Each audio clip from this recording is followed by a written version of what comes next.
These guys are ridiculous. These guys are ridiculous. Now, how about them damn Celtics? And we are back. Another How About Them Celtics video. Sam and I are here recording Thursday, October 12th. And we're talking about Neemias Queta, everyone's favorite Celtics two-way player, everyone's favorite Celtics big man at this point, maybe. Everyone loves Neemi. Everyone's in on the Nematode. Shout out Jared. I'm still rolling with the Neemi for now, but we'll see which one sticks. People said stop calling him Neemi to us on the podcast. Yeah, someone didn't like it, but I'm going to continue to call him Neemi. Plug your ears. You're an asshole. But we are going to talk about whether or not Neemias Queta could take over Luke Kornet's rotation spot. Now, I'm going to start all of this off by saying no. Not right away, at least. Right? There's no chance the Celtics go into the season with Neemi getting minutes over Luke Kornet.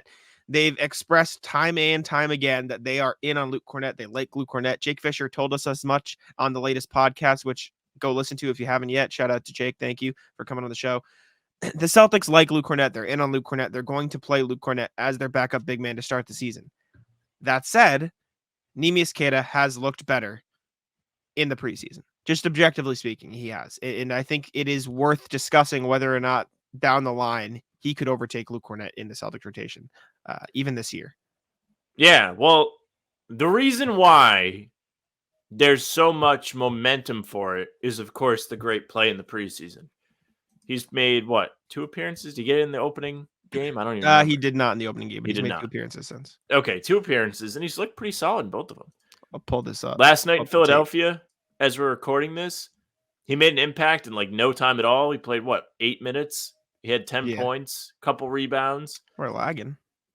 Right here. His play style is great for a reserve big man because he is somebody that can come in, get you extra possessions, and make an impact underneath. He's good at finishing. He's strong. He's big. He's not going to get dominated on the defensive end by somebody like Joel Embiid.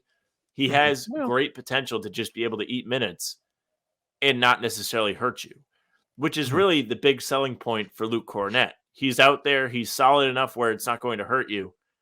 But it feels like Queta might be a little bit stronger, better because of the extra strength he has and the ability to control the glass. I agree. The most intriguing thing to me is this right here. His ability to run these dribble handoffs is something he was doing at Utah State, according to Rodrigo, I think his name is. He's the Portuguese Twitter. He's Portugal NBA. He loves Neemi. He's always responding to me. Said he was doing it at Utah State, but this is really reminiscent of Sabonis, right? You see this, you see Domantas Sabonis and De'Aaron Fox running this at the top of the key over and over again in Sacramento. Yep. He always makes the right read. We were talking about it on the podcast. It's like a read option in football. He's always in the right spot. He's running the pick and roll to perfection. He's making the spacing. He knows how to make the right pass, setting good screens. It's really fun to watch. I'm going to write about his passing in that sort of play for Celtics blog soon. And I wish they showed the assist. This might be the assist. Yeah, it's right here, but it's cut off. Watch this pass to the corner here. Finds him below the defender's arm, bang, see Mikalu from 3. He's a really good passer. We're going to put this on as a little background video for you guys. He did an interview after the Knicks game, but he's a great passer. And that's not something you see from reserve bigs often, especially guys as big and strong as him. The one place he could potentially hurt you is the fouling. He had 5 fouls, I believe, against the Knicks, and he is a bit foul prone, and him being so big and so willing to go for blocks makes him just prone to picking those up, which could lead to the Tice whistle, which might not be something the Celtics want. And Luke Kornet, to his credit, doesn't pick up many fouls. He's a very good positional defender. And I'll say this about Luke Kornet versus Neemi. Neemi's game is suited to look better in the preseason. Luke Kornet is not built for the preseason, and here's why. That sounds weird. Luke Kornet's game it's like a referee. The best referees, you don't know their names, right? Luke Kornet's job is not to make an impact. Scott Foster. Luke Kornet's job is not to be a plus 17 on the night and score 20 points and grab 10 rebounds. It's to play solid defense, set good screens, and maybe get the occasional putback, right? Neemias Queta is a great passer, and all the potential's there, but the fouling could be a problem, and he's not going to have, you're not going to run Neemias Queta pick and roll every play he's on the court in the regular season, right? And maybe if we see some of Neemi with the starters where he's in the dunker spot and positionally, sound that way and good off the ball, that's fine. But Luke Kornet is used to playing it within the Celtics scheme with the regular rotation guys. We've seen Nemi play with Pritchard and Banton and Svi. We've seen Luke Kornet play with Jason Tatum and Jaylen Brown and on Derek White. Like, you've seen him with those guys as CLNS zooms in really close to Nemi's face. You've seen that. And so his game's not going to be as built for the preseason because Luke Kornet's not built to be a guy who gets better when giving more opportunities because he is just a role player. Right? He's just a role player. He's not Peyton Pritchard where you put the ball in his hands more, he's going to score more, right? Because that's not his game. His game is to be not noticeable in the sense where he'll get you by in those minutes, and he does a really good job at that, especially on the defensive end. Nemi, and while I do truly think Nemi has a shot to be on a standard deal by the end of this year, or at the very least by the start of next season, he's that good. Mm-hmm. I do worry about the fouling and teams targeting him. Like, you're not going to target Luke Kornet as much because you know he's a sound defender in the Celtics scheme. I wonder if Nemi's so aggressive and so willing to bite on some of these shots that he could fall for that. And I think that's why Nemi's a better preseason player versus Luke Kornet, who won't show up. But I do think Nemi has the talent and the raw skill to eventually get up to the point where he could potentially pass Luke in the rotation if he does develop well and get used to the Celtics system. New FanDuel customers can bet $5 and get $200 in bonus bets, guaranteed. Plus, all customers who bet $5 will get $100 off NFL Sunday Ticket from YouTube and YouTube TV. Yeah, I mean, there's also the opportunity to move up on this team. There are two centers that people do not, or two big guys, I should say, that people do not really see playing every single game. There's expectation Horford will sit out back-to-backs. There's expectation Porzingis is going to need nights off. There's going to be room for both Nemi and Kornet to eat up some extra minutes. And it wouldn't be shocking is in the situations where one of those guys is out, one, if Derek White slides in the starting lineup if he's not already there, and two, one of these guys fills in the starting lineup because they want to keep the rotation similar, keep guys in their roles. That wouldn't be the most shocking thing either.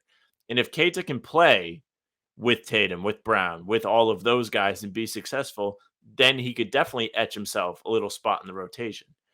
Going forward, it's going to be tough to really gauge how impactful he's going to be able to be in the regular season because he is on a two-way deal. He can only play so many games, right? How many games do they get on a two-way? Do you know? Off the top of your head? I think it increased last season, but I think it's like 60, 50. Oh, that's not too bad. How many regular seasons game can two-way player play NBA? 50 games. Yeah, 50 games. If I had to compare him to somebody, I would say young Rob, where you mentioned the discipline and the fouling and the eagerness to try and block shots.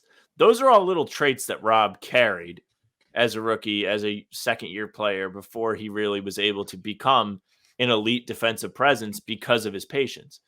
If Queta can pick those up and avoid foul trouble, he can be a defensive stalwart, maybe off the bench, for the Celtics. His athleticism is going to allow him to be an effective player on offense the way Rob was. He was good in the role on those highlights that you just played against Philly. He was solid in the Knicks game where he was hitting the offensive glass. He had an and one as soon as he came in the game. I'm excited to see what the Celtics can get out of him. It feels like he's going to be a found money type of guy where when they signed him, we all didn't know what to expect. All the Kings fans came in our comments of our video and they were like, this guy rules. You guys are going to love him. The Portuguese fans have been in the comments. They love him too. He's somebody that I'm excited to see try and earn minutes with the Celtics. I hope he can find a role with the team. Yeah, that's my thing. And this is a bit off subject. And first, let me ask you this so we can stay on topic for as long as possible. Do you think he has a chance to replace Kornet in the rotation by the end of the season? Sure. Yeah. Because of those things he does, bringing energy off the bench rather than just being a don't screw up guy like Kornet, which Kornet is good at. He's solid. Make no mistake. This is less of a Kornet is bad thing than, wow, we're really impressed with Queta. Like, his preseason outing so far has opened everyone's eyes. Everybody's talking about Nemi. We put up a pod the other day with Jake Fisher with Nemi in the title, and everyone was like, let's talk about this guy because he rules. Yeah. We were on the train. We saw the highlights in the summer, and we're riding it. Tickets, please. Yeah.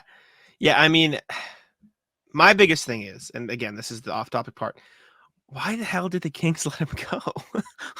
Like, There's no room. like, I mean, Sabonis is well, an all NBA level player. yeah, but behind him they have Alex Len and JaVale McGee. Well, they brought in JaVale McGee. They wanted that veteran presence. That maybe they trust him And more. Like we don't get talked me about wrong. the impatience of Queta, like on the defensive side, being more eager to block JaVale's not shots, a gonna little play. jumpy. Alex Len's going to be their backup. Alex Len's a good player. Don't get me wrong. Alex Len had a great season in Sacramento last year. He is probably Luke Kornet level, maybe a little better. But for a young Kings team, you have a guy who can clearly pass and do similar things, at least in theory, to what Sabonis does at his age. How old's Neemias? Is he 24? Neemias Queta. He's not very old at all. Yeah, he's Drafted 24. in 21. Yeah, and doesn't turn 25 till next July. So he'll be 24 all season. And you just you let him walk? You don't even re-sign him to like a standard deal, a minimum? Like it that makes no sense to me. Not even a two-way? You're not even gonna bring him The back only that thing I two-way? can see Maybe is he a wanted out. situation where it's like they don't want to just like have him sitting there in their organization, like wasting his potential away.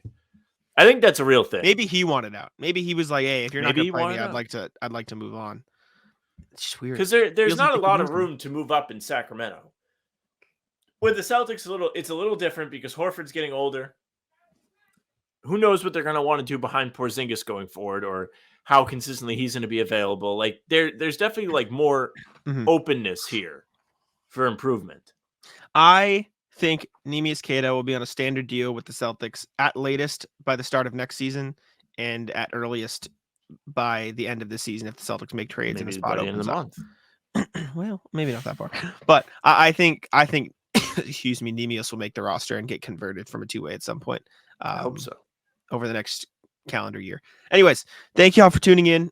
We appreciate you. Let us know what you think about Neemi and Luke Kornet. I already know what you think about both of them, but just let us know anyways. This, again, like Sam said, this isn't a knock on Luke Kornet. We're both think Luke Kornet is a good player. This is a pro Luke Kornet podcast, but the potential of Neemi is much more intriguing. Luke Kornet can play his role guy, solid guy. Neemi is maybe this guy could actually do some stuff guy. And that's not a shot at Luke, just we big fans of Neemi. Let us know what you think. Appreciate y'all for tuning in. Subscribe to the channel. I'll let Sam take it out because we're both hungry and want to go eat dinner. Yes, that's right. Hungry for more videos, hungry for more games, hungry for food. Content. You can subscribe to the channel for all the content. Hit the notification bell so you don't miss any daily uploads. We're putting in the work, so take it in. You can also find us on Spotify and Apple. The full-length pods will be there as well as YouTube. You can listen to them in audio style. Follow us. 5-star reviews, nice things, say them. You can also find us on socials at How About Them C's. That's Twitter, Instagram, TikTok. Facebook is just the name of the pod. Our pregame streams will be there a half hour before every game, as well as YouTube. You can find Jack on Twitter at JacksMoneyNBA. You can find me at Samuel France NBA. That's it for us. Bye. Taco, come on. Taco's having some fun here. Bogus! These guys are ridiculous!